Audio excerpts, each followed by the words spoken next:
So, Sheikh, sometimes it happens that earlier on in your marriage, your husband pays a lot more attention to you, has more time for you, sends love letters, notes, flowers at the office, all that stuff, all that jazz. And then over time, it kind of fades. Yes. So what's the way to keep that alive Well, in and marriage? to add like something that diverts attention away from one another is children, right? Same. It's just for the husband too. She gives him massages, foot rub, whatever. She's ironing your thobe and saying go to Fajr in the masjid and encouraging those things. But then the children come in and like, what happened? Yeah.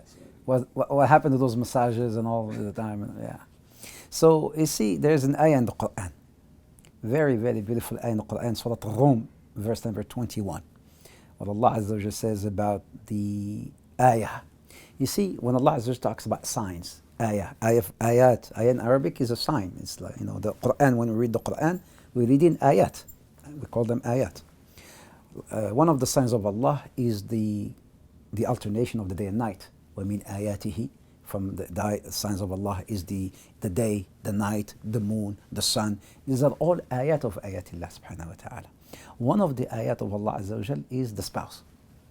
وَمِنْ آيَاتِهِ أَنْ خَلَقَ لَكُم مِّنْ أَنفُسِكُمْ أَزْوَاجًا لِتَسْكُنُوا إِلَيْهَا. And from His signs is that He had created amongst you your mates, so that you may dwell in tranquility. And then Allah says, وَجَعَلَ بَيْنَكُمْ مَوَدَّةً وَرَحْمَةً. And He has put amongst you love and mercy. This is my point here. He has put amongst you love and mercy. Why Allah mentioned love first, then mercy next? So what happens is, the first stage is called the contentment stage. The contentment where the wife is very happy. This is what the guy is looking for. Yes, finally we did it. And then all these, he will talk to you on the phone for hours. He will hang up and send you a message saying, I miss you already, right? Things like that. You're laughing, is that true or true? True. And then sending all these beautiful things and whatnot. Contentment. Comes the marriage. So now we're married. Comes, now we're living together. I get to know about a few things that I did not know about him. He likes the toilet paper low. I like it high. I like things to be done, I'm very neat. The guy, he doesn't care. He puts his underwear on the floor. I don't like that. So I'm getting to know about all these small things about him. And he's getting to know about all these other things about me. Things like that. So we're seeing all these differences that we didn't know before. And more than that, there's a complaint about, I have issues. He doesn't talk to me as much. I have issues. I have needs. So now the contentment, she's content, but then she becomes confused. Why he's not nice to me as he used to be before, or why he's not spending as much time as he used to before. Why he doesn't send me those love letters as before, or those love notes, or those this or that. No, why things are, she becomes confused. She wants to talk to him. She moved to another stage. This stage is called the struggling stage. She gets her parents involved. She gets her friends involved. What should I do? The guy says, what's wrong with this relationship? I pay the bills, don't I?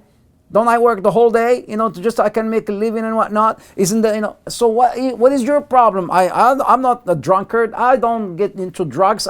So I'm the perfect husband. So he's totally oblivious as her, her needs. And her needs are beyond that. It's not like he used to hug me a lot more. Now I don't get no hugs unless I tell him, do you love me? If I don't tell him, do you love me? He wouldn't say, I love you. She's so struggling. Her parents, they tell her, you're on your own. We don't believe in divorce, so work it out. Her friends, they got tired listening to her.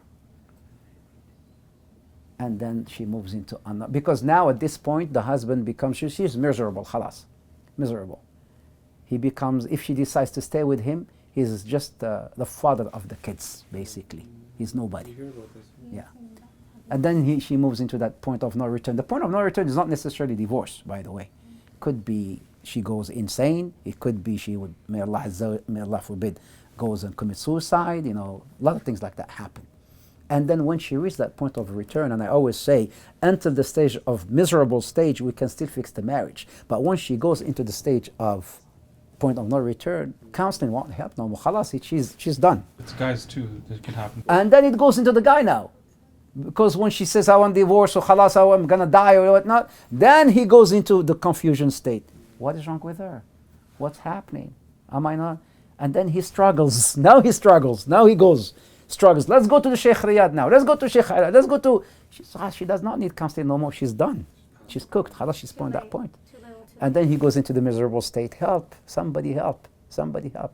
It's too late. Right? So this is what we need to understand, that alhamdulillah, that love is still there. How can we shake it sometimes, to from time to time, break that routine, do something different to relive that, re-energize that love, that relationship.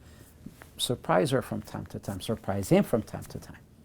Yeah, I know, you might say, khalas, after 9 years of marriage or 16 years of marriage, khalas, man, maybe our kids. La. The Prophet ﷺ, over 50 years old, and he would go and run with Aisha and race with her and do things, do different things, try to surprise one another. There's so many things that you could do, in fact, to re-energize the marriage and break the routine. This routine kills.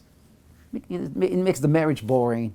He comes home, Salaam alaikum, alaikum salam, dinner ready? Yes, it is ready. Puts dinner, how's your day? My good, alhamdulillah, how's your day? Good, alhamdulillah, jazakallah khair. Let's pray Isha together, let's pray Allahu Akbar, Salaamu alaikum.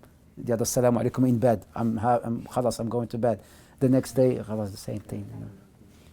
May Allah Azza wa Jal bless you.